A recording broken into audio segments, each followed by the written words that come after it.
자, 다음으로 저희 과가 IoT 소프트웨어과잖아요. IoT라는 게 이제 사물 인터넷이라는 건데, 그러면 이 사물 인터넷이라는 것은 무엇일까요? 그것에 대해서 설명을 드리도록 하겠습니다. 자, 이 IoT를 설명하기 위해서는 2015년 다보스 포럼에서 나온 제4차 산업혁명에 대한 건데요. 이 다보스 포럼에서 미래 대표 기술 7가지를 선정해서 그것에 대해서 이제 논의를 시작을 했습니다. 거기에는 뭐 빅데이터, 무인 자동차 드론, 나노 기술, 유전, 3D 프린팅, 사물 인터넷이 있는데 바로 저희 과가 이 사물 인터넷에 관련된 것을 이제 그 실제 산업 현장에서 사용되는 기술들을 학습을 하고 연습을 하는 그런 과가 되겠습니다.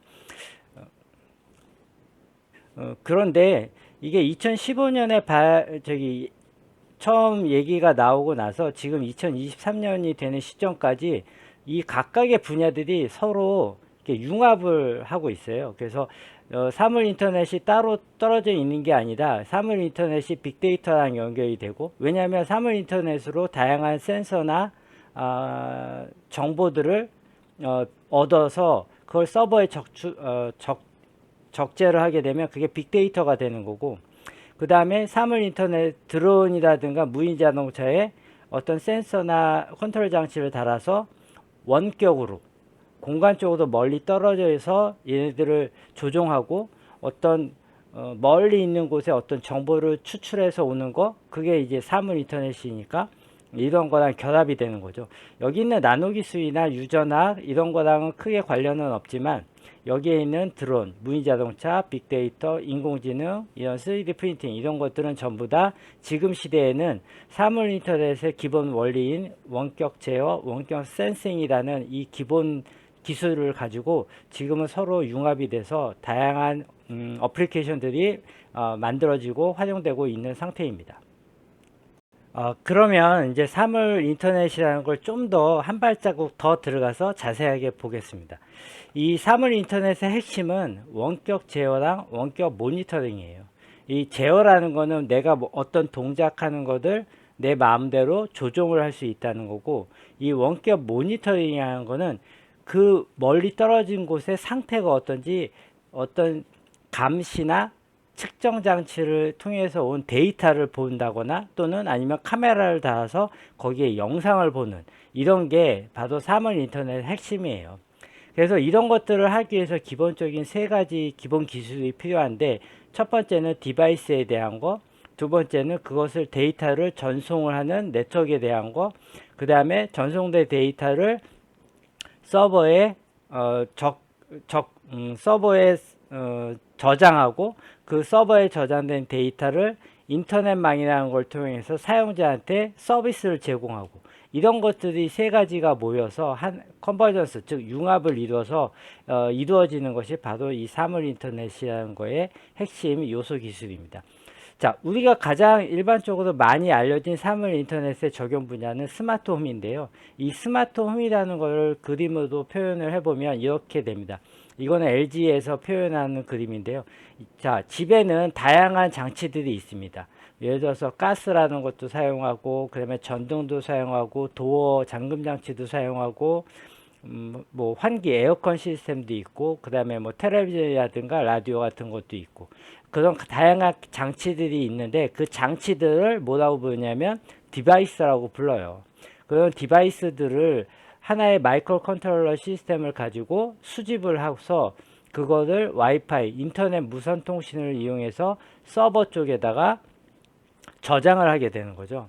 그래서 그 서버 데이터들이 하나의 클라우드로 모여서 아주 많은 양의 빅데이터가 되는 거고, 그 빅데이터 서버 클라우드 쪽에서 이제 각 사용자에게 모바일이나 아니면은 인터넷 웹을 통해서 이 가정의 정보를 사용자가, 집주인이 확인하고 거기는 각각의 장치들을 제어할 수 있도록 서비스를 제공을 해주는 거죠. 그래서 이쪽에서는 이제 디바이스나 센서 컨트롤에 대한 기초 기술이 필요하고요. 그다음에 와이파이를 이용하는 무선 데이터 통신 기술이 필요하고요. 그것을 서버에 저장하고 하는 데이터 클라우드 서버 통신 데이터베이스 기술이 필요하고요. 거기서 이제 모바일 폰이나 아니면 인터넷 컴퓨터 PC에서 웹을 통해서 어떤 정보를 제공해주는 웹 프로그래밍 기술이 필요하고요. 그리고 앱 프로그래밍 기술도 필요하고요. 이러한 것들이 하나로 합쳐져서 바로 사물 인터넷이라는 산업 분야가 구성이 되게 됩니다. 그 앞에서 말씀드린 그런 사물 인터넷의 기본 기술은 정말 다양한 분야에 사용이 될 수 있고 현재도 되고 있어요. 가장 제가 조금 아까 설명드렸던 스마트홈이 가장 초기 단계에서 가장 많이 됐던 거고, 그 다음에 지금 이제 통신 속도 5G, 6G 이런 거를 통해서 통신 속도가 높아지니 영상 정보라든가 이런 게 훨씬 더 전송하기 쉬워졌죠.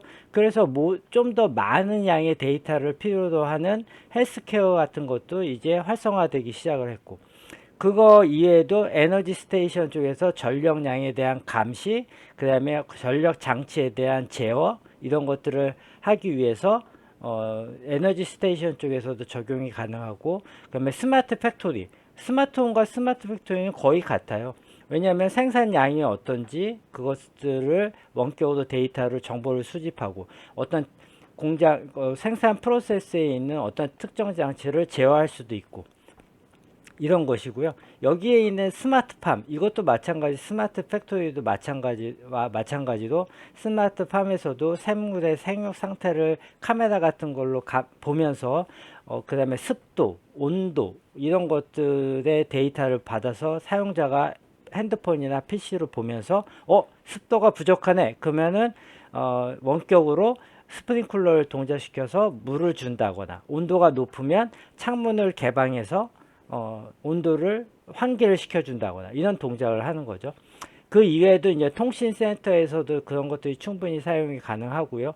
그 다음에 이러한 것들이 하나의 어떤 데이터 클라우드 서버 쪽으로 데이터를 모아주는 이 데이터베이스 쪽에 관련된 빅데이터 쪽에 관련된 이런 네트워킹 기술 이런 것들이 다 필요하고, 그리고 최근에 가장 전기자동차가 나오면서 자율주행에 대한 게 굉장히 관심이 많잖아요.